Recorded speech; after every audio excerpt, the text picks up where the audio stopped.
¿Cuál es la mejor historia que nosotros podemos contar? Es aquella que nos hace felices.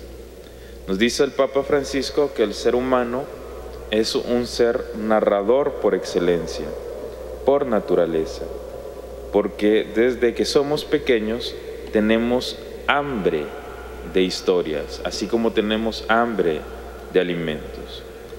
Y esa hambre de historia, de narración, nosotros la llenamos con distintos tipos de narraciones. Llámense cuentos, llámense novelas, llámense canciones, llámense poemas. Pero el ser humano está necesitado de historia, de narraciones. Y estas narraciones pueden ser buenas o pueden ser malas, porque toda historia que nos impacta influye en nuestras vidas. Si la historia es buena, va a influir para bien. Si la historia no lleva un contenido tan bueno, puede influir para mal. ¿Qué tenemos que hacer nosotros? Buscar historias buenas. ¿Dónde encontramos las mejores historias que pueden influir en nuestra vida? En la Biblia.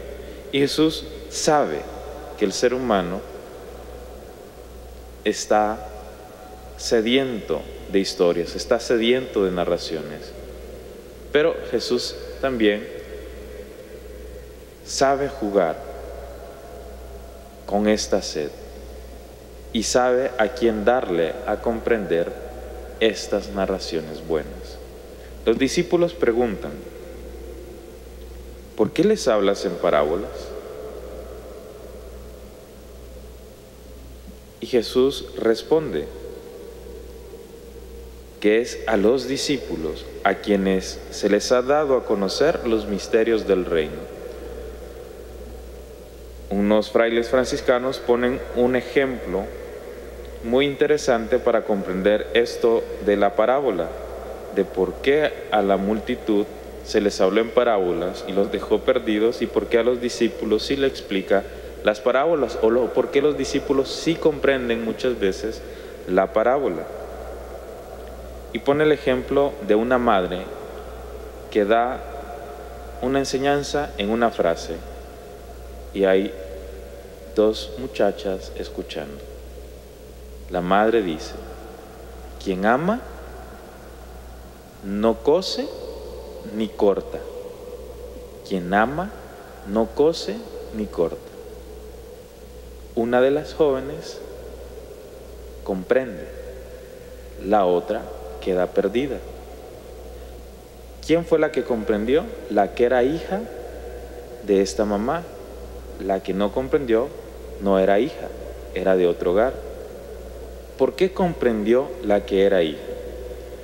Porque desde pequeña le enseñaron que la expresión el que corta y cose significa el que trae cizaña, el que es cizañoso. Entonces, la expresión el que ama no corta ni cose quiere decir el que ama no es cizañoso. Entonces, esta hija, además de comprender, crece en lo que significa amor. Ha comprendido que el que ama no es cizañoso. En cambio, la otra muchacha que no es hija, que pertenece a otra casa y que en su casa no utilizan esta expresión, no comprende no solo la expresión el que corta y cose, sino que queda confundida sobre lo que significa el amor. Si entendía algo del amor, hoy quedó más confundida. Al que poco tiene se le quitará hasta lo que tiene. Si ella tenía una pequeña comprensión del amor, la perdió con esa frase de la señora. Lo mismo pasa con la multitud y los discípulos. ¿Quiénes son los que no comprenden? Los que tienen una imagen equivocada de Dios, los que tienen una imagen equivocada del Mesías y esperaban un Mesías político, un Mesías libertador por medio de la guerra. Por eso cita el Señor al profeta Isaías: tienen ojos y no ven, tienen oídos y no oyen, tienen un corazón y no comprenden, porque no quieren convertirse ni que yo los salve. Los discípulos son de la casa del Señor y van a comprender las parábolas. Los que no comprenden es porque no son cercanos al Señor. Pregunta: ¿tú entiendes la palabra de Dios? Muchas veces dirás: no comprendo lo que quiere decir el Señor, no entiendo la palabra de Dios. Quizás estás lejos de la casa del Señor. ¿Quieres comprender mejor la palabra de Dios? Acércate al Señor. ¿Y cuál es una manera hermosa de acercarse al Señor?